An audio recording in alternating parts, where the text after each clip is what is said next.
বিসমিল্লাহির রহমানির রহিম। সবাই তো বলবেন যে ভাই সানগ্লাস পরে চলে আসলেন, সানগ্লাস পরে চলে আসলে যে আপনাদের কিছু দেখাবো। এই যে চুনগুলো দেখেন ফেটে গেছে, কত ভয়ঙ্কর চুন। হ্যাঁ, তাহলে চুন দিতে গেলে আপনার মনে করেন অবশ্যই অবশ্যই আপনার সানগ্লাস পরতে হবে। সানগ্লাস না পরেন তাহলে মনে করেন আপনার চোখে যদি হালকা পরে তাহলে আপনার বিরাট ক্ষতি হওয়ার আশঙ্কা আছে। তাই সবাই সানগ্লাস ব্যবহার করে চুনগুলো দিবেন, সুন্দরভাবে দেবেন ভাইরাস মুক্ত করার জন্য। আর অবশ্যই আমি তো নতুন তেমন বুঝি না, আমার পাশে থাকবেন। আর বাচ্চা আসবে অল্প কিছুদিনের ভিতরে, সবাইকে বাচ্চা আসার সাথে সাথে বাচ্চাকে কিছু পরামর্শ দেওয়া হবে, সবাই পাশে থাকবেন।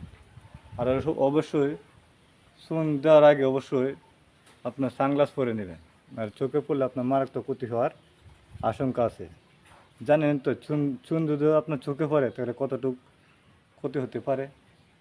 তাই সবাই চুন চুন দেওয়ার আগে সানগ্লাস পরে নেবেন, যাতে করে আপনার কোনোভাবেই চোখে না পড়ে।